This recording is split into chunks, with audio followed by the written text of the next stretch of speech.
overall, you note that the major indexes are basically, we're at a standstill. Right now, we got above 3,000, and we've been able to stay here. But this sort of treading water mentality that we find ourselves in the heart of earnings season, how do you break out of it? What's your expectation? Is it possible, or do we just have to wait for the Fed?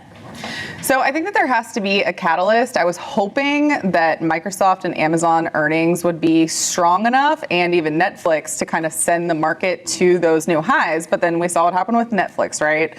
Traded higher, came right back down. Tesla traded higher, but it's stuck there today too. Microsoft stuck. So now I'm honestly more looking for a catalyst to the downside to bring the indexes back to the means, because there hasn't been enough. So what would that be? It could be the Fed.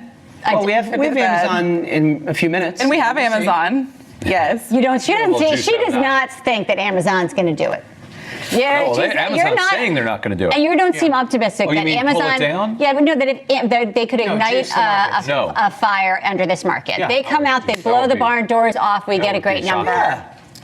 Well, I don't think they're going to do that. They could, but they can't hold up the market all by themselves, right? I mean, you have to have more than just a couple of these strong names holding up the market. I mean, we saw multiple other companies this week that you just talked about earlier that are all trading lower after earnings. And so for me, it's going to be more of an overall picture, and we'll have that really by the end of next week, I think, after a lot of these core earnings have already been reported. And just for fun, quickly, because we are talking, we've hit Microsoft, we've hit Amazon.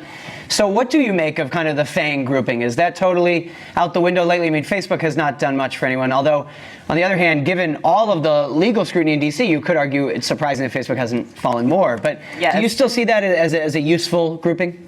I do see it as a useful grouping. I feel like the different FANG companies I've been looking at differently, right? Because I mean, you've had Netflix has had a really rough quarter, so I haven't viewed it as the market leader as I have viewed Facebook, Amazon, Apple in particular. But at the same time, I mean, yes, I'm looking at them as a useful grouping, and I'm looking at them for the momentum of the market. They haven't really been pulling the market higher. So I've been trading other areas, for example, staples and utilities, because those are still strong.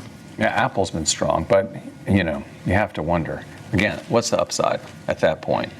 Yes, and Apple has really been carrying the indexes kind of by itself, and it's not going to go straight higher forever. So So what is the trade right now? You said earlier you don't see that we're going to have direction or know really what's happening, maybe until it's at the end of next week. So what do you do till then? So I like to trade a lot of earnings reports. So in the options market, I think that's fun to do. And I also like to look for post-earnings momentum. So for example, Tesla today, that was something that I was watching, but it didn't continue on. So after earnings reports where you kind of have that blow off the top move, I want to see an opening range breach first 15 minutes of the morning, and I'll do some directional options trades on something like that. 18%, not that good for you? Well, it has to keep going. Still, let's see what happens tomorrow. So something like that I like to do. I'm also going to start just setting up a couple different hedging positions for a potential market pullback after next week's earnings. Wow. But overall, just relatively light. I'm trading earnings reports, potential post-earnings reports, set up a couple hedges, and then we'll see what the next catalyst is going to be. Who knows? Maybe it could be Amazon. We have that coming up at 4 p.m. Danielle Shay, Director of Options at Simpler Trading. Great to see you. Thank you.